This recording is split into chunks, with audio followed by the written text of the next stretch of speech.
Aarav, रिवॉन for revenge एक काल्पनिक कथा है। इस कहानी में प्रस्तुत सभी पात्र, घटनाएं और स्थान पूरी तरह से लेखक की कल्पना का परिणाम है, किसी भी वास्तविक घटना, व्यक्ति, जाति, संस्कृति या समाज से जुड़ी हुई नहीं है। इस कहानी का उद्देश्य केवल मनोरंजन और शिक्षा है। हम किसी भी प्रकार की धार्मिक, सांस्कृतिक या सामाजिक भावनाओं को ठेस पहुंचाने का उद्देश्य नहीं रखते हैं। यदि किसी श्रोता को इस कहानी में कोई अंश अनुचित या असंगत प्रतीत हो, तो कृपया इसे काल्पनिक और मनोरंजन के रूप में ले। इस कहानी का श्रेय पूरी तरह से लेखक को जाता है। कहानी प्रस्तुति में हमारा एक भी श्रेय नहीं है, हम बस कहानी को आवाज देते हैं। अब आगे, अभी अभी वहां से खुफिया जानकारी आई है। कमांडर होरा ने न सिर्फ आरव को दोषी नहीं ठहराया, बल्कि उसे और सर तिलक को बड़ी मुस्कान के साथ मुख्य शिविर से बाहर भेज दिया। तीनों लोगों ने एक दूसरे को बहुत ही आत्मीयता से संबोधित किया, जैसे वे सगे भाई हों। कुछ पल बाद भोरा परिवार का मुख्य हॉल में प्रबंधक नीतीश, मैंने सुना है कि हाल ही में शहर में एक बहुत ही शक्तिशाली कीमियागर आया है और उसने कई बीमारियों का इलाज किया है जिनका इलाज कोई नहीं कर पाया था। भोरा परिवार के मुखिया बीरेंद्र भोरा ने कहा, आरव को स्वर्गारोहण किए 5 दिन हो चुके थे। इन 5 दिनों में आरव ने अपने द्वारा लिए गए सभी मिशन पूरे कर लिए, बिना किसी असफलता के। ये कुछ मिशन शहर में प्रसिद्ध कठिन और अजीबोगरीब बीमारियों के थे, जिन्हें पूरा करना लगभग असंभव था। आरव नामक विस्फोटक रूप से उभरे इस कीमियागर ने वास्तव में सभी मिशनों को एक एक करके हल कर दिया। कल्पना की जा सकती है कि प्राचीन दमन शहर में इसने कितनी हलचल मचाई होगी। बीरेंद्र भोरा ने भी आज ये खबर सुनी, फिर तुरंत प्रबंधक नीतीश को बुलाकर स्थिति के बारे में पूछा। जिस क्षण नीतीश ने सुना, उसका दिल अनायास ही धड़क उठा। उसने खुद से सोचा, ये वास्तव में अभी भी आ रहा है। वहां ऐसी कोई बात थी? ये नीच व्यक्ति इन 2 दिनों में बाहर नहीं गया और वास्तव में उसे इस बात का कोई सुराग नहीं है कि शहर में इतनी बड़ी घटना हुई है। लेकिन मुझे लगता है कि ये सब अफवाहें हैं, है ना? अगर ये एक का इलाज कर रहा है तो ठीक है, लेकिन बहुत से लोगों का इलाज करना थोड़ा ज्यादा ही बढ़ा चढ़ाकर कहा गया है ना? मुझे लगता है कि ये उस कीमियागर का दिखावा है जो ध्यान आकर्षित करने के लिए अपनी बड़ाई कर रहा है। नीतीश ने अपनी बुद्धि का इस्तेमाल किया। इस समय नीतीश जितना हो सके उतना इसे खींच सकता था, लेकिन मुखिया बीरेंद्र ने अपना सिर हिलाया और कहा, वास्तव में ऐसा नहीं है।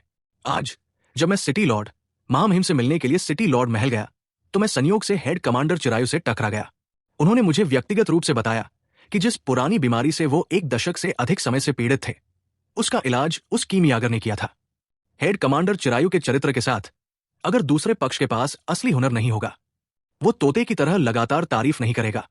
नीतीश के दिल में कड़वाहट थी, लेकिन चूंकि बीरेंद्र ने पहले ही ऐसा कहा था, इसलिए वो केवल इतना ही कह सका। ऐसे ही हो, चूंकि हेड कमांडर सेठी ने भी ऐसा कहा है, तो शायद ये गलत नहीं होगा। मुझे आश्चर्य है कि वास्तव में ऐसी क्षमता रखने वाला कौन है? बीरेंद्र ने कहा, सुना है कि ये एक युवा व्यक्ति भी है जो अभी कुछ दिनों पहले ही चढ़ा है। उसका नाम आरव है। नीतीश, तुम जाओ और उस आरव को खोजो। चाहे आपको कितनी भी कीमत चुकानी पड़े, तुम्हें उसे आमंत्रित करना चाहिए। शायद वो वास्तव में मेरी बेटी की बीमारी का इलाज कर सके। नीतीश स्वाभाविक रूप से अपने दिल में 100 गुना अनिच्छुक था। ये सिर्फ बीरेंद्र के शब्दों की बात थी। वो कैसे अवहेलना करने की हिम्मत कर सकता था? वो केवल एक बार स्वीकार कर सकता था। हाँ, परिवार के मुखिया बीरेंद्र के पास से निकलकर नीतीश गरम तवे पर पड़ी चींटी की तरह बेचैन हो गया। उसने कभी नहीं सोचा होगा कि आखिर में उसे जाकर आरव से भीख मांगनी पड़ेगी। उस दिन की बातचीत अभी भी उसके दिमाग में ताजा थी। उस समय वो आरव से बहुत घृणा करता था, लेकिन कुछ दिन बीतने पर आरव शहर के उच्च वर्ग के बीच एक सम्मानित अतिथि बन गया। अब परिवार के मुखिया ने भी उसकी प्रतिष्ठा के बारे में पहले ही सुन लिया था। जाने के लिए मजबूर होकर वो नीतीश इस अपमान को बर्दाश्त नहीं कर सका। अगर वो नहीं जाता तो वो यहां भी परिवार के मुखिया की तरफ से कोई हिसाब नहीं दे सकता था। एक पल के लिए नीतीश दुविधा में पड़ गया। सबसे महत्वपूर्ण बात यह थी कि अगर वो इस पुराने चेहरे को बाहर निकाल भी देता तो क्या आरव उसे चेहरा देता? उसने उस दिन बिल्कुल भी गुंजाइश नहीं छोड़ी और पहले ही आरव को बुरी तरह से अपमानित कर दिया। अब एक बार फिर उससे भीख मांगना, क्या ये उसके चेहरे पर हाथ नहीं डालना था लोगों को मारने के लिए? नीतीश को लगा कि उसके साथ अन्याय हुआ है। कौन सोच सकता था कि दिव्य पागमन क्षेत्र के एक लड़के में वास्तव में इतनी रहस्यमयी ताकत थी? अगर दूसरे होते तो वे उस दिन भी आरव को कोई अच्छा व्यवहार नहीं देते, है ना? इस पर विचार करते हुए नीतीश ने आखिरकार अपने पैर पटकते हुए भोरा परिवार के द्वार से बाहर निकल गए। चाहे वो कोई भी तरीका अपनाए, नीतीश को आज आरव को अवश्य आमंत्रित करना चाहिए। नहीं तो अगर ये बात परिवार के मुखिया को पता चल जाती तो वो निश्चित रूप से मर जाता। 5 दिनों के समय में आरव ने मिशन पूरा किया और कुल 3000 योग्यता अंक प्राप्त किए। इन 3000 योग्यता अंकों में से सिटी लॉर्ड महल ने 20% की कटौती की, जिससे 2400 योग्यता अंक बचे। आरव से आधे से ज्यादा योगदान अंकों को ब्रेव ने हाथ पैर पकड़ कर ले लिया, शहर में खाने पीने और मस्ती के लिए। फिर आरव शहर में एक आवास खरीदने के लिए 500 योग्यता अंक खर्च किया, लेकिन उसके पास केवल 700 योग्यता अंक बचे। बहुत मुश्किल से कमाया है, बहुत मेहनत की है और 5 दिन भागदौड़ की है, और असल में सिर्फ 700 योग्यता अंक ही कमाए हैं। आजादी पाना कोई आसान बात नहीं है, आरव ने भावनाओं के उतार चढ़ाव के साथ कहा। बगल में सर तिलक हंसी नहीं रोक पाए और बोले, छोटे भाई आरव, अगर तुम्हारी ये बातें दूसरे आरोही सुन ले तो शायद गुस्से से खून की उल्टी करेंगे। ये 700 योग्यता अंक, उन्हें कमाने के लिए 1 से 2 साल का समय इस्तेमाल करना पड़ता है, तभी वे इसे एक साथ जोड़ पाते हैं, और तुमने सिर्फ 5 दिन इस्तेमाल किए। तुम्हारा बड़ा भाई तिलक करीब 100 साल तक प्राचीन दमिश्क शहर में रहा, और उसकी कुल संपत्ति भी सिर्फ कुछ लाख योग्यता अंक की है। इस दर से तुम योग्यता अंक कमाते हो, कुछ सालों में तुम उससे आगे निकल जाओगे। मैडम राय ने अपना मुंह ढक लिया और हंस पड़ी। हाँ भाई आरव, शेखी बघारना बंद करो। सर तिलक की संपत्ति बहुत है, लेकिन मुझ जैसे गरीब आदमी के पास सिर्फ कुछ हजार योग्यता अंक है। सुधाकर रोना चाहता था, लेकिन उसने कहा कि उसके आंसू नहीं निकले।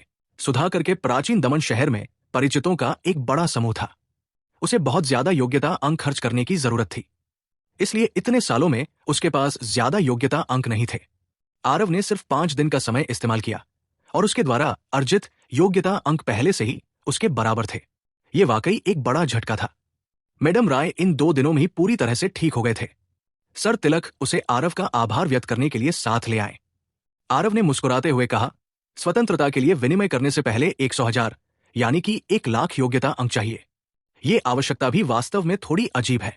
उन आरोही मार्शल कलाकारों को मूल रूप से यहां 60 से 70 साल का समय बर्बाद करना पड़ता है।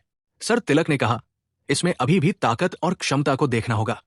कुछ आरोही एक बार दिव्य क्षेत्र के अनुकूल हो जाने के बाद उनका सुधार बहुत तेजी से होगा। केवल कुछ वर्षों का समय लगेगा और वे मिशन पर जाने की क्षमता रखेंगे। लगभग 10 साल का समय वे अपनी स्वतंत्रता के लिए विनिमय करने में सक्षम होंगे। जहां तक उन लोगों की बात है जिनमें क्षमता नहीं है, उन्हें 100 साल दे और वे शायद 10,000 अंक भी एक साथ नहीं जुटा पाएंगे। आरव ने अपना सिर हिलाया। वास्तव में तर्क ऐसा ही था। क्या मैं पूछ सकता हूं, क्या यह स्थान मास्टर आरव का निवास है? कुछ लोग अभी खुशी से बातें कर रहे थे जब अचानक दरवाजे के बाहर एक आवाज सुनाई दी। आरव ने जब यह आवाज सुनी तो वो हंसे बिना नहीं रह सका और सुधाकर से बोला, बड़े भाई सुधाकर, उस अपमान मैं तुम्हें तब तक निकालने दूंगा जब भी तुम संतुष्ट होगे। हम फिर से उससे बात करेंगे। सुधाकर ने जब यह सुना तो वो थोड़ा ठंडा पड़ गया और कृतज्ञता से आरव की ओर देखने लगा। वो जानता था कि ये आरव ही था जो उसे व्यक्तिगत रूप से सम्मान वापस पाने का मौका दे रहा था। उस दिन प्रबंधक नीतीश के शब्दों ने सुधाकर के अभिमान को गहरी चोट पहुंचाई और उसे पूरी तरह से शांत भी कर दिया। इन कुछ वर्षों में सुधाकर हमेशा प्राचीन दमन शहर में सावधानी से काम करता रहा था और धीरे धीरे थोड़ी प्रसिद्धि भी अर्जित करता रहा। लेकिन उस दिन तब तक केवल सुधाकर को ही गहराई से समझ में आया कि वो अभी भी एक मामूली किरदार था। कोई भी उसके बारे में बहुत अधिक नहीं सोचता था। चाहे आप कितनी भी चीजें जानते हो, बिना ताकत के आपको कभी भी दूसरों का सम्मान नहीं मिल सकता। इन कुछ दिनों में वो आरव के साथ रहा और उसने देखा कि आरव को उन बड़े लोगों द्वारा एक विशिष्ट अतिथि के रूप में माना जा रहा था जिनके बारे में उसने सोचने की भी हिम्मत नहीं की थी। उसने सर तिलक को रतन को पलक झपकते ही मारते भी देखा। जब किसी की ताकत वास्तव में शक्तिशाली होती है तभी उसे वास्तविक सम्मान मिल सकता है, भले ही वो एक गरीब व्यक्ति ही क्यों न हो। आरव के साथ रहने से उसे भी भरपूर सम्मान मिला। भाई आरव, आपका बहुत बहुत धन्यवाद, सुधाकर ने कृतज्ञतापूर्वक कहा। फिर सुधाकर बाहर चला गया। है छोटे भाई सुधाकर, ये तुम हो? मुझे आश्चर्य है कि मास्टर आरव घर पर हैं या नहीं? नीतीश ने अपनी चमड़ी मोटी करके पूछा। नीतीश शुरू से ही नौकर था। बेशर्मी का ये हुनर सुधाकर जैसे निचले दर्जे के मार्शल आर्टिस्ट से कहीं ज्यादा शक्तिशाली था। पहले वो बीरेंद्र के क्रोध से डर गया और उसने सुधाकर को बिल्कुल भी मुंह नहीं दिया। अब उसके पास उसके दरवाजे पर भीख मांगने के अलावा कोई चारा नहीं था। उसने अपना मुंह भी मोटा किया और सुधाकर को भी बड़े अपनेपन से संबोधित किया। सुधाकर ने स्थिति को देखकर उपहास किया और कहा, क्या ये प्रबंधक बीरेंद्र नहीं है? अपने पद को कम करने से बचने के लिए मुझ जैसे नीच व्यक्ति को अपना भाई मत कहो। सुधाकर के पेट में नीतीश के प्रति आक्रोश भरा हुआ था। इस मौके का फायदा उठाकर फिर से अपनी चमड़ी नहीं जमा सका तो उसके दिल शांत कैसे होगी? लेकिन नीतीश ने सुधाकर के शब्दों में व्यंग्य की बिल्कुल भी परवाह नहीं की। उसके चेहरे पर अभी भी एक चापलूसी थी और उसने कहा, देखो भाई, तुम क्या कह रहे हो? मैं नीतीश भोरा परिवार का एक नौकर हूं और मैं इस प्राचीन दमन शहर में एक दरिद्र व्यक्ति भी हूं। छोटे भाई सुधाकर बड़े भाई के लिए मुश्किलें क्यों खड़ी कर रहे हैं? मैं जानता हूं कि छोटे भाई सुधाकर उस दिन की घटना से अभी भी दुखी है, लेकिन बड़े भाई को भी मुश्किलें आती हैं। आज बड़े भाई सबसे पहले मास्टर आरव को यंग मिस के लिए कार्रवाई करने के लिए खोजने आए हैं। दूसरी बात यह है कि छोटे भाई सुधाकर से विशेष रूप से माफी मांगने के लिए भी आया है। यह स्वीकार करना ही होगा कि इस नीतीश में वाकई हुनर है। कहे गए शब्द बेदाग थे उस दिन की घटना को हल्के से सरकाते हुए। अगर ये कोई छोटा और अनुभवहीन लड़का होता तो शायद वो नीतीश को संबोधित करते हुए तुरंत कृतज्ञता के आंसू बहाता, अपने भाई के रूप में। बात बस इतनी थी कि चाहे सुधाकर का व्यवहार कितना भी खराब क्यों न रहा हो, वो एक चालाक बूढ़ा लोमड़ी भी था। हे प्रबंधक नीतीश, मुझे सम्मान मत दो। जो कुछ भी है जल्दी से बोलो। अगर कुछ नहीं है तो मेरे लिए तुरंत चले जाओ। प्रबंधक नीतीश के लिए इतनी आसानी से उसकी आंखों में धूल झोंकना इतना आसान कैसे हो सकता है? मास्टर आरव बहुत व्यस्त है और उनके पास आप जैसे नौकर पर बर्बाद करने का समय नहीं है, सुधाकर ने उदासीनता से कहा। सुधाकर को अपने दिल में संतुष्टि का एहसास हुआ। अभी कुछ ही दिन हुए थे और जो भी चेहरा मिलना चाहिए था वो सब वापस आ गया। कई दिन बीत गए। सुधाकर के आरव के साथ रिश्ते में पहले से ही बहुत बड़ा बदलाव आ चुका था। भले ही आरव उसे अपना बड़ा भाई कहता रहा, लेकिन सुधाकर जानता था वास्तविक बड़ा भाई आरव था। जरा देखिए मास्टर आरव का किस तरह के लोगों से व्यवहार था।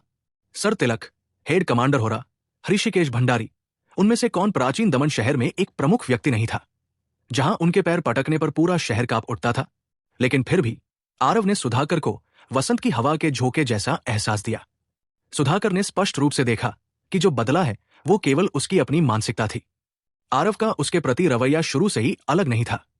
तो सुधाकर की नजर में नीतीश वास्तव में सिर्फ एक नौकर था, जबकि उसकी पहचान नीतीश से कहीं अधिक ऊंची थी। नीतीश इस बार स्पष्ट रूप से अपनी पीठ दीवार से सटाकर आ रहा था और अपनी बेशर्मी को अधिकतम दिखाने के लिए पहले से ही तैयार था। मेरे आने का उद्देश्य क्या छोटे भाई सुधाकर अभी भी स्पष्ट नहीं है? यह प्रबंधक आरव से मिलने का अनुरोध करना चाहता है और उन्हें सबसे बड़ी मिस की बीमारी को देखने के लिए आमंत्रित करना चाहता है। जो भी शर्तें हैं मास्टर आरव बेझिझक कह सकते हैं। जब वो बात कर रहा था तो नीतीश ने एक भंडारण अंगूठी निकाली और उसे सुधाकर को सौंपते हुए कहा, एक चापलूसी भरी नजर से, ये बड़े भाई की ओर से एक छोटा सा उपहार है। छोटे भाई सुधाकर, कृपया स्वीकार करें। मामला खत्म होने के बाद बड़े भाई के पास अभी भी थोड़ा सा कुछ होगा। मुझे पता है कि छोटे भाई मास्टर आरव के पसंदीदा है। जब तक छोटे भाई आप इस मामले में अपवाद बनाते हैं, हम इसे बातचीत के माध्यम से सुलझा सकते हैं। नीतीश के दिल में दर्द हुआ। इस बार उसने सुधाकर के साथ अपने रिश्ते को सुधारने के लिए बहुत कुछ लगाया है। उस स्टोरेज रिंग में 1000 निम्न श्रेणी के पृथ्वी सार क्रिस्टल थे और ये 1000 निम्न श्रेणी के पृथ्वी सार क्रिस्टल पहले से ही उसकी बचत का 5वां हिस्सा थे। किसी को यह जानना था कि निम्न श्रेणी के पृथ्वी सार क्रिस्टल और योग्यता अंक एक के लिए बदले जा सकते हैं, जिसका मतलब यह भी था कि नीतीश ने सुधाकर को एक साथ 1000 योग्यता अंक दिए। यह वाकई बहुत बड़ी रकम थी। सुधाकर ने दिव्य ज्ञान का उपयोग करके स्टोरेज रिंग का निरीक्षण किया और उसके दिल में उत्साह भी था। यह बूढ़ा आदमी इस समय वाकई बहुत थक गया था, लेकिन सुधाकर ने अपने चेहरे पर एक मुश्किल भाव बनाया और कहा, ये प्रबंधक नीतीश, ऐसा नहीं है कि मैं आपकी मदद करने को तैयार नहीं हूं। यह सच है कि मास्टर आरव वाकई बहुत व्यस्त है। नीतीश ने अपने दांत पीसते हुए कहा कि पीसने की आवाज आने लगी और उसने एक और स्टोरेज रिंग निकाली और कहा, छोटे भाई सुधाकर, मैं स्वाभाविक रूप से जानता हूं कि मास्टर आरव बहुत व्यस्त है। बस हमारे परिवार की सबसे बड़ी मिस की बीमारी है। आपको भी इसके बारे में पता है। नाराजगी पालने के बजाय किसी की जान बचाना 10 गुना अच्छा है। बूढ़े आदमी, मेरे पास भी बस इतनी ही बचत है। नीतीश के चेहरे पर एक निराश भाव था जो मन ही मन सुधाकर को खुश कर रहा था। उसने स्टोरेज रिंग ली और उसे देखा। अंदर वाकई काफी अच्छी चीजें थी। कीमत शायद 500 योग्यता अंक के आसपास थी। ठीक है, प्रबंधक नीतीश की इतनी ईमानदारी के कारण मैं जाकर मास्टर आरव से बात करूंगा। वे सहमत होंगे या नहीं, इसकी मैं गारंटी नहीं दे सकता। सुधाकर ने मुश्किल चेहरा बनाकर कहा, कोई बात नहीं, कोई बात नहीं। मैं जानता हूं कि छोटा भाई सुधाकर मास्टर का पसंदीदा है। मास्टर तुम्हें यह फीता जरूर देंगे। नीतीश ने सुधाकर की जोरदार तरीके से चापलूसी की। सुधाकर भी स्वाभाविक रूप से इसका आनंद ले रहा था। पहले वो नीतीश के सामने नौकर की तरह व्यवहार करता था। अब किस्मत ने करवट बदली। नीतीश की बारी थी कि वो उनके सामने एक दाइनिया नौकर की तरह व्यवहार करे। ये उपलब्धि का एहसास बिल्कुल ताजा करने वाला था। सुधाकर ने 2 स्टोरेज रिंग्स हटा दी, घुमा और जागीर में प्रवेश किया। जिस क्षण उसका रूप गायब हुआ, नीतीश का चेहरा काला पड़ गया। अंधा लापरवाह मूर्ख, मेरे सिर पर चढ़ने की हिम्मत करना, इस दादाजी का सामान लेने की हिम्मत करना, जीने से वाकई थक गया हूं। रुको, हमारे परिवार की यंग मिश्र ठीक होने के बाद इस दादाजी नीतीश न केवल दिया हुआ सब कुछ ले लेगा, बल्कि तुम्हें प्राचीन दमन शहर से गायब करवा देगा। हाँ, संतुष्टिदायक, वास्तव में बहुत संतोषजनक। भाई आरव, बड़े भाई, मैंने हमेशा अपनी दुम को अपने पैरों के बीच दबाया है और इस प्राचीन दमन शहर में आज्ञाकारी व्यवहार किया है। मैं जिसे भी मिलता हूं, मैं झुकता हूं और चापलूसी करता हूं। आज भाई आरव के साथ संगति का लाभ उठाते हुए मैं आखिरकार अपना सिर ऊंचा कर सकता हूं। यहां ये वो चीजें हैं जो नीतीश ने मुझे भक्ति दिखाने के लिए दी है। इस बार उसे बहुत ज्यादा रक्तस्राव हुआ। घर में घुसते ही सुधाकर का पूरा शरीर तैरता हुआ महसूस हुआ। लेकिन आरव ने हाथ हिलाया और मुस्कुराते हुए कहा, ये चीजें उस नीतीश ने तुम्हें दी है और साथ ही वो तुम्हारा कर्जदार भी है। तुम इसे अपने पास रखो। वो मेरी जान लेना चाहता है, ये सामान उसे कैसे बाधा पार करने देगा? असली शो आगे है, सुधाकर ने शर्मिंदा होते हुए कहा। ये बड़े भाई, मैं अभी भी अपनी सीमाओं को थोड़ा बहुत जानता हूं। नीतीश ने मुझे ये सब भाई आरव के चेहरे की वजह से दिया है, मैं इसे अपने लिए कैसे ले सकता हूं? आरव ने मुस्कुराते हुए कहा, मैं दे रहा हूं तो ले लो, इतनी हिचकिचाहट क्यों? अगर तुम मुझे भाई मानते हो तो इसे रख लो। आरव की बात सुनकर सुधाकर ने जल्दी से कहा, ठीक है ठीक है ठीक है, मैं इसे रख लूंगा। हालांकि इस बार मैंने नीतीश को अच्छी तरह से समझ लिया है। ये आदमी दोगला है। पिछली बार इसने तुम्हें मारने के लिए रतन को भेजा था। इस बार उसके पास हमारे पास आकर अपना सिर झुकाने के अलावा कोई चारा नहीं है। लेकिन मुझे लगता है कि वो निश्चित रूप से अपने दिल में नाराजगी पालेगा। आरव ने हंसते हुए कहा, यह नीतीश एक मामूली इंसान है। वो मेरे लिए बिल्कुल भी इस लायक नहीं है कि मैं उससे निपटने के लिए जाऊं। अगर वो चुप रहेगा तो भी वो जीवित रह सकता है। अगर वो खुद मौत को गले लगाता है तो मुझे दोष नहीं दिया जा सकता। नीतीश बेचैनी से आरव की जागीर में दाखिल हुआ। सच कहूं तो उसके दिल में अभी भी सुधाकर के प्रति थोड़ा बहुत भरोसा था, लेकिन आरव का सामना करते हुए उसे बिल्कुल भी भरोसा नहीं था। हालांकि एक बार ही थोड़ी बहुत झड़प हुई थी, लेकिन आरव के बारे में नीतीश की धारणा बहुत गहरी थी, क्योंकि आरव ने सुधाकर से कहा था कि वो अपमान उसे लौटा देगा। आज वो अपमान सचमुच उसे लौटा दिया गया। उस समय उसे लगा कि आरव खुद को बाहर निकलने का रास्ता दे रहा है, लेकिन अब नीतीश को पता चला कि उसके पास वास्तव में वो ताकत और आत्मविश्वास है। उस दिन आरव ने शुरू से अंत तक बहस नहीं की, क्योंकि वो बहस करने से घृणा करता था। बहस करने की तुलना में आरव हरकतों से चेहरे पर तमाचा मार रहा था। मुख्य हॉल में प्रवेश करते हुए आरव सम्मान की सीट पर बैठ गया। बगल में सर तिलक और मैडम राय बैठे थे। हालांकि उसने इसके बारे में बहुत पहले ही सुन लिया था, लेकिन नीतीश अभी भी अपने चेहरे पर अविश्वसनीय रूप से हैरान था। आरव आरोहण के कुछ ही दिनों में वास्तव में सर तिलक, जिसे लोगों के बराबर में बैठने का औकात बना लिया था। ये छोटा शाह प्रबंधक नीतीश सर तिलक, मैडम राय को सम्मान देता है। सर तिलक के सामने नीतीश ने अपना आसन बहुत नीचे कर लिया। वैसे भी आज यहां आकर वो पहले से ही बेशर्म होने के लिए तैयार था, लेकिन उसके इस पहले वाक्य ने पहले ही टोकरी में छेद कर दिया, सिर्फ ये देखने के लिए कि सर तिलक ने ठंडी खर्राटियां ली और कहा, क्या भोरा परिवार के नौकर शिष्टाचार में इतने अज्ञानी हैं? ये छोटे भाई आरव की जागीर है। आप पहले उन्हें सम्मान नहीं देते, लेकिन आप मुझे सम्मान देते हैं, भले ही वो यहां ना हो। छोटे भाई आरव मेरी पत्नी के रक्षक है। आप ऐसा कर रहे हैं, क्या ये मुझे विश्वासघाती नहीं बना रहा है? एन इस ठंडी खर्राटियों ने सीधे नीतीश के घुटनों को नरम कर दिया। घुटनों के बल बैठ गए। सर तिलक, मेरी गलती माफ करें। ये नीच व्यक्ति आपको नाराज करने का कोई इरादा नहीं रखता। नीतीश के पास मरने का भी दिल था। प्राचीन दमन नगर में सर तिलक का जमा हुआ खौफ बहुत बढ़िया था, इसलिए नीतीश ने सबसे पहले सर तिलक को सम्मान देने के बारे में सोचा। कौन जानता था कि उसने अचानक ही ततैया के छत्ते में हाथ डाला। अगर ये छोटे भाई आरव की जागीर नहीं होती तो तुम पहले ही मर चुके होते। ये छोटे भाई आरव की जगह है, कैसे सजा देनी है ये स्वाभाविक रूप से छोटे भाई पर निर्भर करता है, सर तिलक ने ठंडी सांस के साथ कहा। जब नीतीश ने सुना तो उसके शरीर के सारे बाल खड़े हो गए।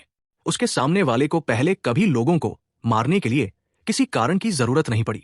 जब तक उसे लगता है कि तुम मरने के लायक हो, तुम सच में मर चुके होगे। इस बात को साबित करने के लिए पहले से ही अनगिनत लोग अपनी जान लगा चुके हैं। विस्तार में जाने की जरूरत नहीं है।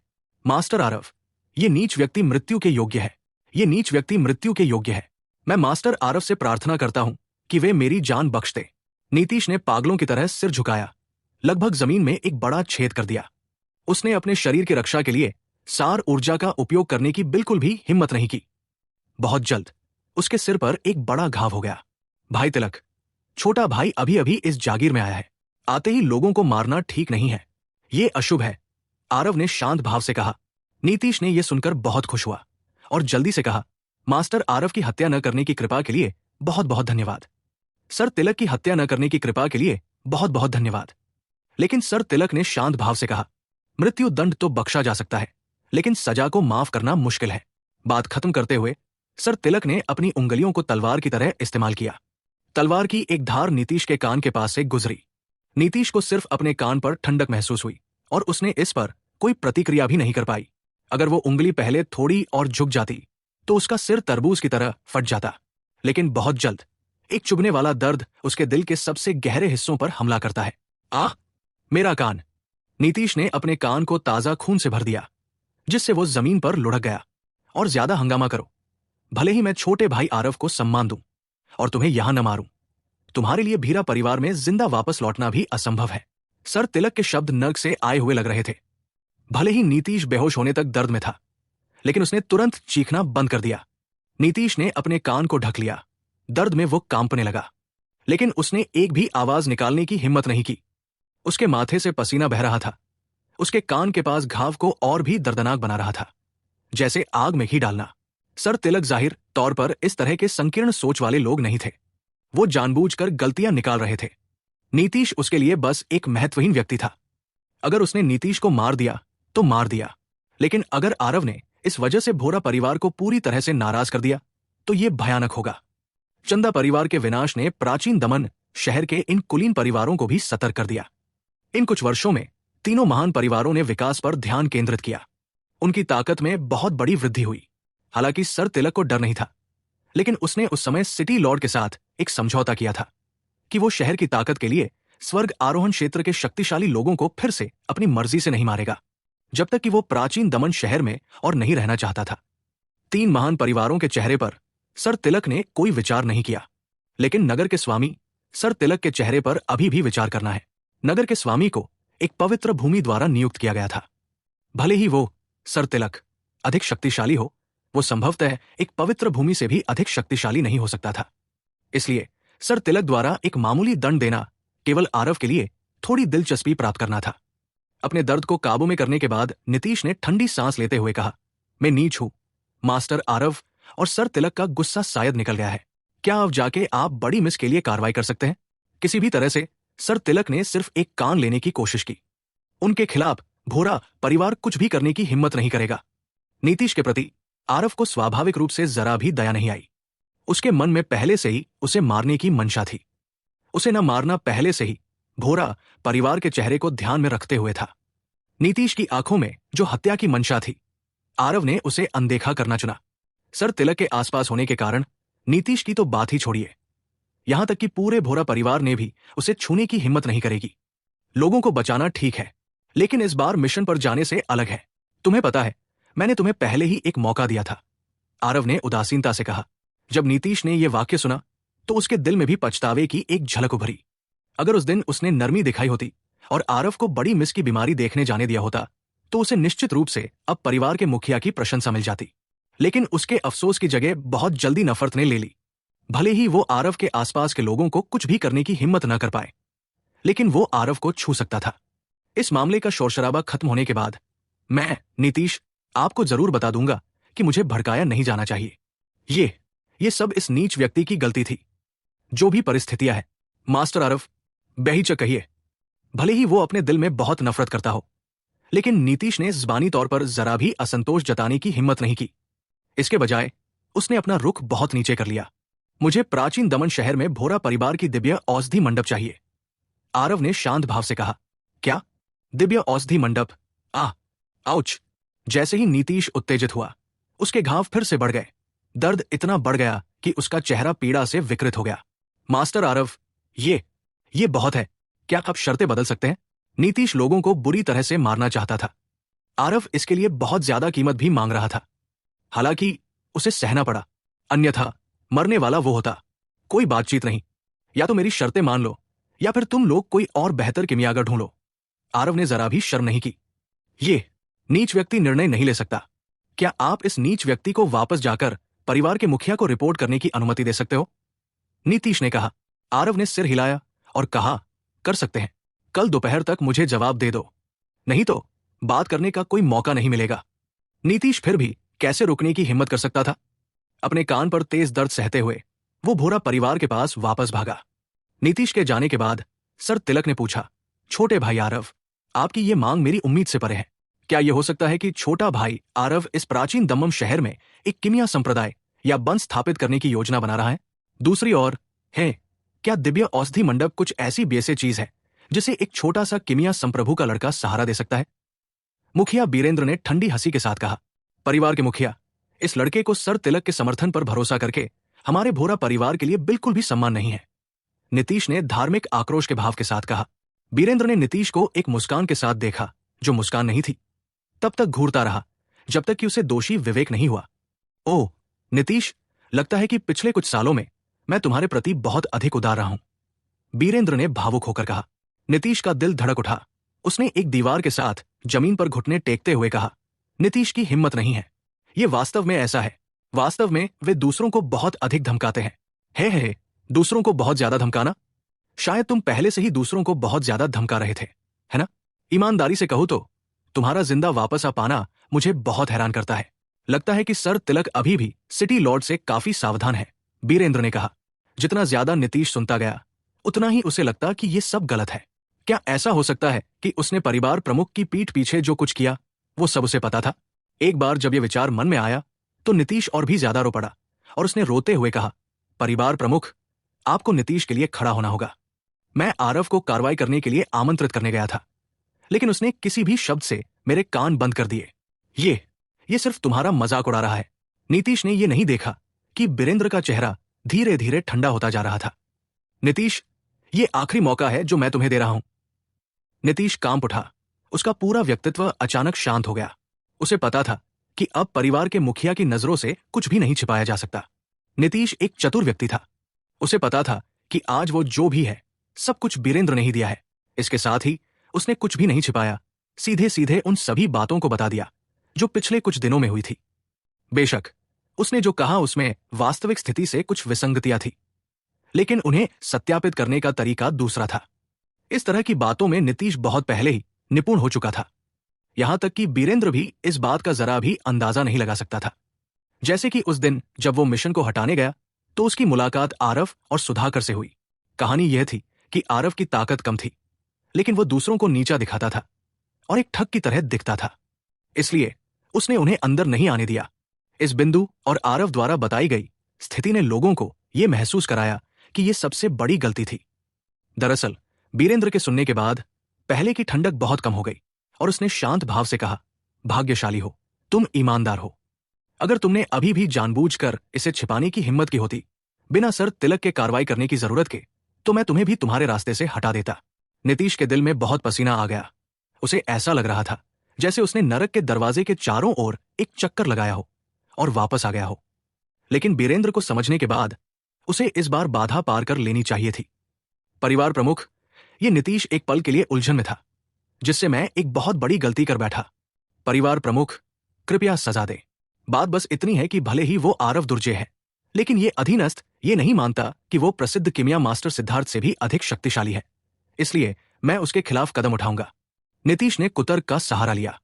बीरेंद्र ने सिर हिलाया और कहा, ईमानदारी से कहूं तो मुझे भी यह विश्वास करना बहुत मुश्किल लगता है कि दिव्य पागमन क्षेत्र का एक लड़का मास्टर सिद्धार्थ से भी ज्यादा ताकतवर हो सकता है। बस बात यह है कि भवानी की बीमारी में देरी बर्दाश्त नहीं की जा सकती। अगर उसे दिव्य औषधि मंडप चाहिए तो उसे दे दो, जब तक वो भवानी की बीमारी का इलाज कर सकता है। दूसरे दिन सुबह सर तिलक और आरव भोरा परिवार में आए। बीरेंद्र ने व्यक्तिगत रूप से उनका स्वागत किया। उनके साथ एक ऋषिमुनि जैसा दिखने वाला बुजुर्ग भी था। दोनों पक्षों के बीच थोड़ी बातचीत होने के बाद बीरेंद्र ने कहा, सम्माननीय किमिया विशेषज्ञ मास्टर आरव, मुझे अपनी बेटी की बीमारी के लिए आपको परेशान करना पड़ेगा। लोगों के पैसे लेकर उनके लिए मुसीबत टालना, यह स्वाभाविक रूप से इस आरव के कर्तव्यों का हिस्सा है। आरव ने शांत भाव से कहा। वो और भोरा परिवार शायद दोस्त बनने में बहुत मुश्किल होंगे, इसलिए वो विनम्र भी नहीं था। लेकिन उस बुजुर्ग ने ठंडी मुस्कान के साथ कहा, हे, उम्र बूढ़ी नहीं होती, लहजा छोटा नहीं होता। एक बच्चा जिसके बाल अभी पूरी तरह से नहीं बढ़े हैं, वो वास्तव में खुद को किमिया विशेषज्ञ घोषित करने की हिम्मत करता है। स्वर्ग और पृथ्वी की विशालता से वास्तव में अनभिज्ञ ये बूढ़ा व्यक्ति स्पष्ट रूप से वही प्राचीन दमन शहर की एकमात्र किमिया आदरणीय मास्टर सिद्धार्थ था। नोट दोस्तों, किमिया यानी कि गोली शोधन के क्षेत्र में पदानुक्रम को फिर से याद दिला देता हूं, जिसे आप सभी को कहानी को आगे समझने में आसान होगा। जैसे आपको पता है, सबसे पहले किमिया प्रशिक्षु, फिर किमिया मास्टर, उसके बाद किमिया ग्रैंड मास्टर, किमिया राजा, अंतिम में किमिया संप्रभु। ये निचले क्षेत्रों में आपने सुन लिया होगा। अभी किमिया संप्रभु के बाद आगे की 2 स्तरों के बारे में बता देता हूं। किमिया संप्रभु के बाद आता है किमिया पूर्वज, फिर आता है किमिया आदरणीय। आगे की और स्तरों के बारे में जैसे जैसे कहानी सुनते जाएंगे आपको पता चल जाएगा। आरव आज बीरेंद्र की बेटी की बीमारी का इलाज कर रहे थे। कुछ शब्द उन्हें बोलने में असुविधाजनक थे।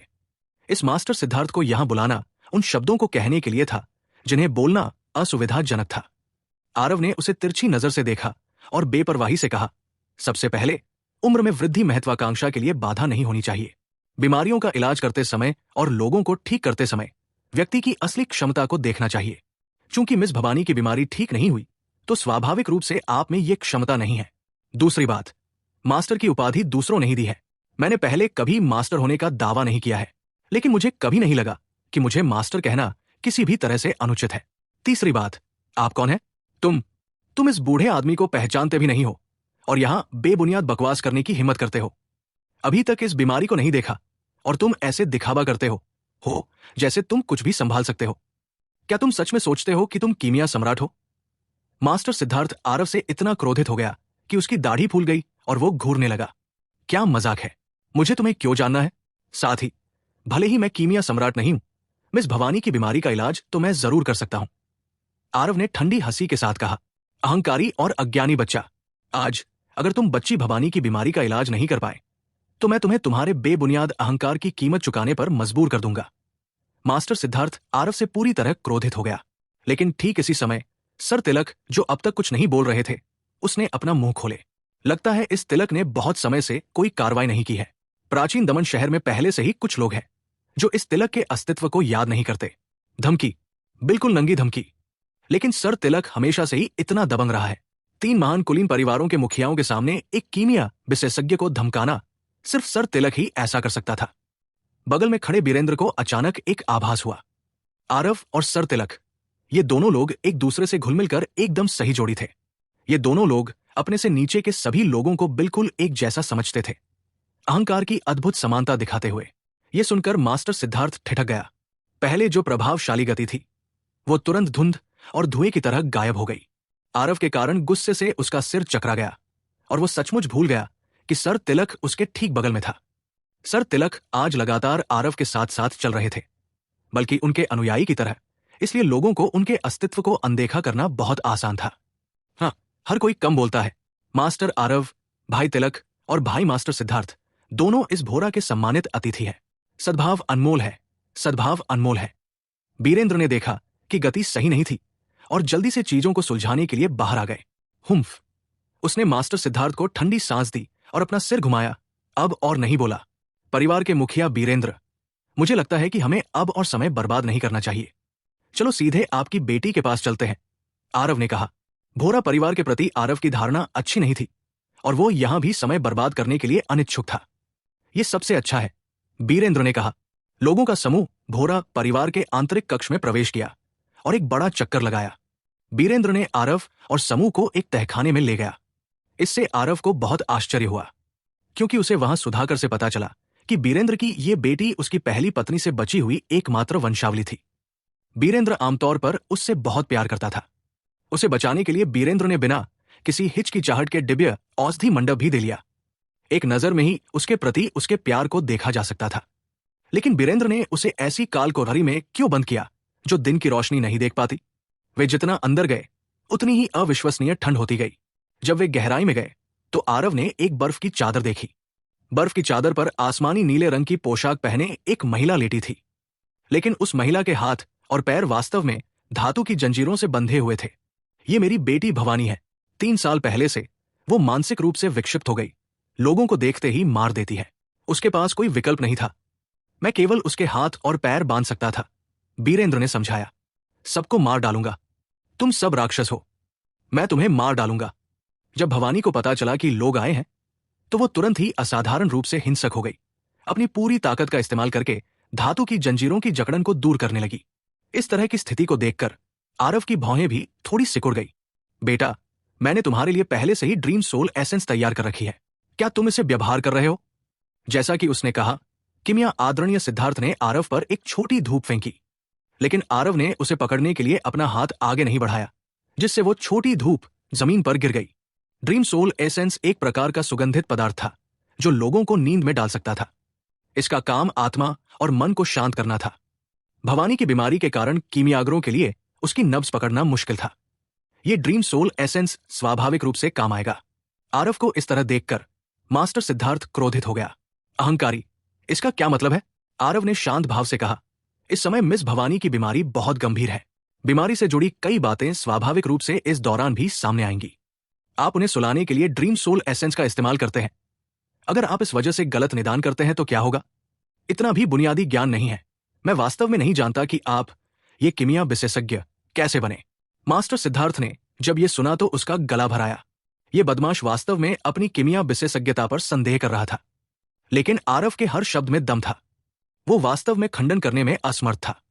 यहां तक कि बगल में बैठे बीरेंद्र और सर तिलक ने भी, जो नहीं समझ पाए थे, जब उन्होंने सुना तो चुपके से सिर हिला दिया। बहुत स्पष्ट रूप से यह तर्क मजबूत था। बीरेंद्र मास्टर सिद्धार्थ की ओर एक नजर डालने से खुद को रोक नहीं पाए। जब उन्होंने भवानी का निदान किया तो क्या उन्होंने भवानी को सुलाने के लिए ड्रीम सोल एसेंस का इस्तेमाल नहीं किया था?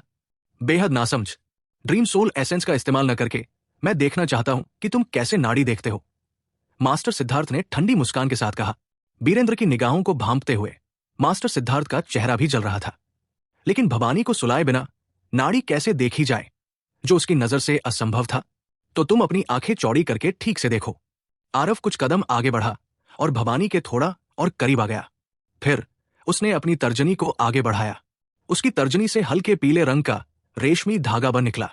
यह महीन धागा वास्तव में सार ऊर्जा से संघनित और निर्मित था। यह दृश्य देखकर मास्टर सिद्धार्थ के हावभाव में अचानक बदलाव आया और उसने अपनी जुबान फिसलाते हुए कहा, नाड़ी पढ़ने के लिए सार रेशमी धागा का उपयोग करना। बीरेंद्र को यह नहीं पता था कि नाड़ी पढ़ने के लिए सार रेशमी धागा का उपयोग करना क्या कहलाता है, लेकिन वो मास्टर सिद्धार्थ के हावभाव से यह भी बता सकता था कि आरव का यह कदम बहुत ही भयानक लग रहा था और वो और भी अधिक आशावान महसूस करने लगा। ये भवानी उससे और उसकी पहली पत्नी से पैदा हुई थी। दोनों लोग एक दूसरे से बहुत प्यार करते थे, लेकिन भवानी के जन्म के कुछ समय बाद ही उसकी पत्नी इस दुनिया से चली गई। इसके अलावा भवानी दिखने में उसकी पहली पत्नी से बिल्कुल मिलती जुलती थी, इसलिए मुखिया बीरेंद्र ने भी हमेशा उस पर मेहरबानियां की। कौन सोच सकता था कि भवानी को वास्तव में ऐसी अजीब बीमारी हो जाएगी? यहां तक कि मास्टर सिद्धार्थ भी बीमारी का कारण नहीं जान पाए। अगर भवानी भी उसे छोड़कर चला जाए तो बीरेंद्र वाकई टूट जाएगा। इसलिए उसने भवानी के इलाज के लिए निदान शुल्क के रूप में दिव्य औषधि मंडप का उपयोग करते हुए आरव की बात मानने में संकोच नहीं किया। और इस समय आरव से निकला रेशमी धागा धीरे धीरे भवानी की बाह पर चढ़ गया, फिर उसकी बाह से मेरिडियन में पहुंच गया। यह दृश्य देखकर मुखिया बीरेंद्र के चेहरे पर भी थोड़ा आश्चर्य प्रकट हुआ। भले ही वो नहीं जानता था कि सार रेशमी धागा के जरिए नाड़ी पढ़ना क्या कहलाता है, आरव की यह हरकत ये बताने के लिए पर्याप्त थी कि वो असाधारण था। मार्शल आर्टिस्ट सार ऊर्जा को बाहर निकालते हैं, ज्यादातर अधिक विनाशकारी शक्ति का पीछा करने के लिए। सार ऊर्जा पर नियंत्रण अपरिष्कृत शैली का था, लेकिन आरव की इस हरकत के लिए सार ऊर्जा पर बहुत ही बढ़िया नियंत्रण की आवश्यकता थी। ये बिंदु यहां तक कि वो एक स्वर्ग आरोहण क्षेत्र मार्शल आर्टिस्ट के रूप में भी हासिल नहीं कर सकता था। इस तरह के कौशल को बार बार तड़का लगाए बिना महारत हासिल करना असंभव था। जहां तक मास्टर सिद्धार्थ का सवाल है, उसके दिल में आश्चर्य बीरेंद्र की तुलना में और भी अधिक तीव्र था। बीरेंद्र को नहीं पता था, लेकिन मास्टर सिद्धार्थ एक कीमिया विशेषज्ञ थे, जो कि प्राचीन दमन शहर के एकमात्र कीमिया आदरणीय। इस सार ऊर्जा धागा के जरिए नाड़ी पढ़ना एक अत्यंत गहन नाड़ी पढ़ने का कौशल था। इसमें सार ऊर्जा और आत्मा बल के नियंत्रण की दिशा में एक विकृत आवश्यकता थी। मास्टर सिद्धार्थ ने पहले भी इस कौशल को प्रशिक्षित करने का प्रयास किया था, लेकिन अंत में उसने फिर भी हार मान ली क्योंकि यह बहुत कठिन था। सार रेशमी धागा के जरिए नाड़ी पढ़ना केवल सार ऊर्जा को एक महीन धागे में संघनित करना और मार्शल कलाकार के शरीर में डालना जितना आसान नहीं था। अगर ऐसा होता तो वो भी ऐसा कर सकता था। सार रेशमी धागा के जरिए नाड़ी पढ़ने का सबसे कठिन हिस्सा मार्शल कलाकार के मेरिडियन में प्रवेश करने के बाद मार्शल कलाकार के शरीर के अंदर जांच करना था। इसमें सार ऊर्जा के नियंत्रण में थोड़ी सी भी विचलन नहीं होना चाहिए, अन्यथा यह सफलता से कम हो जाएगा और मार्शल कलाकार के शरीर को भी नुकसान पहुंचाएगा। यह अभी भी मास्टर सिद्धार्थ का पहला मौका था जब उन्होंने एक जूनियर के शरीर से सार रेशमी धागा के जरिए नाड़ी पढ़ना कौशल देखी थी। जहां तक उसे पता था, इस हुनर में महारत हासिल करने वाले सभी लोग कीमिया आदरणीय से भी ऊपर के पावर हाउस थे। यह लड़का निश्चित रूप से दिखावा कर रहा था। उसके पास भवानी की मेरिडियन को जांचने का कोई तरीका नहीं था। हां, ऐसा ही होना चाहिए। थोड़ी देर में आरव ने अपनी सार ऊर्जा वापस ले ली। सार ऊर्जा का वह धागा तुरंत खत्म हो गया। बीरेंद्र ने उम्मीद भरी नजर से पूछा, मास्टर आरव, मेरी बेटी की बीमारी कैसी है? आरव ने भौहें सिकोड़ी और कहा, थोड़ी परेशानी वाली। वो मास्टर सिद्धार्थ ने सुनते ही चौंक गया और तुरंत ठहाका लगाते हुए बोला, है, निदान नहीं कर सकते? मतलब निदान नहीं कर सकते? किस बात का दिखावा कर रहे हो भाई? जैसा मैंने कहा, सार रेशमी धागे के जरिए नाड़ी पढ़ना इतना आसान कैसे हो सकता है? मैं तुम्हारे द्वारा लगभग धोखा खा गया था। बीरेंद्र का चेहरा भी उतर गया। माहौल एक पल के लिए अजीब हो गया, लेकिन आरव ने शांत भाव से कहा, क्या ऐसा है? मैंने जो परेशानी वाली बात कही वो इसलिए नहीं थी कि मेरे पास कोई रास्ता नहीं था, बल्कि इसलिए कि मुझे आश्चर्य है कि किस मूर्ख ने मिस भवानी को इस बर्फ की चादर पर बांध दिया। उस मूर्ख को मिस भवानी की बीमारी के बारे में बिल्कुल भी पता नहीं है और उसने मान लिया कि ये 10,000 साल की गहरी बर्फ की चादर मानसिक राक्षस को दबा सकती है। अंत में न केवल इसका कोई असर नहीं हुआ, बल्कि इसने बीमारी को और भी बदतर बना दिया। अरे, तुम इतने गुस्से से क्यों घूर रहे हो? मैं तुम्हारे बारे में बात नहीं कर रहा था। आरव जितना बोलता गया, मास्टर सिद्धार्थ का चेहरा उतना ही काला होता गया। शहतूत की ओर इशारा करते हुए टिड्डे को डांटने की आरव की क्षमता वास्तव में पूर्णता की पराकाष्ठा थी। वह मूर्ख उसके अलावा और कौन हो सकता है? बेटा, मैं मानता हूं कि तुम्हारी मौखिक कला प्रभावशाली है। चूंकि तुम कहते हो कि 10,000 साल की गहरी बर्फ की चादर बेकार है, तो बताओ भवानी के साथ क्या हो रहा है? मास्टर सिद्धार्थ ने काले चेहरे के साथ पूछा। आरव ने आश्चर्य से पूछा, अरे, ये सच में तुम हो? क्या ये हो सकता है कि तुम ये कीमिया आदरणीय पृथ्वी सार क्रिस्टल के साथ खरीदे गए हो? कीमिया आदरणीय लोगों की बीमारियों का इलाज करते हैं, न जानते हुए भी जानने का दिखावा करते हैं। ये एक बहुत बड़ी वर्जना है। तुम ये बात भी नहीं जानते, तुम उसकी बीमारी का अंदाजा भी नहीं लगा पाए और मिस भवानी को उसे 10,000 साल की गहरी बर्फ की चादर पर बांधने की हिम्मत की। मैं वास्तव में तुम्हारी हिम्मत से दंग हूं। तुम लोगों को बचाने की कोशिश कर रहे हो या लोगों को नुकसान पहुंचाने की? मास्टर सिद्धार्थ गुस्से से लगभग फटने ही वाले थे। अगर वहां सर तिलक मौजूद नहीं होते, भले ही भवानी को बचाने के लिए आरव में वाकई क्षमता होती, वो आरव को एक हथेली से मार भी देते। बिना किसी संदेह के बीरेंद्र ने फिर से मास्टर सिद्धार्थ को एक गहरी अर्थपूर्ण नजर से देखा, इसलिए वो आरव को बस एक छोटी सी धमकी देकर छोड़ दिया। बगल में सर तिलक कुछ ज्यादा नहीं बोलने का कारण भी आरव ही था।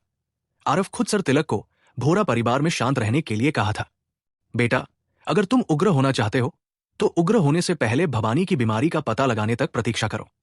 तुम परिवार के मुखिया बीरेंद्र का ध्यान भटकाने के लिए कहने से इनकार करते रहते हो। ऐसा होना चाहिए था कि तुम्हें बीमारी का कारण पता नहीं चला, है ना? मास्टर सिद्धार्थ ने ठंडी मुस्कान के साथ कहा।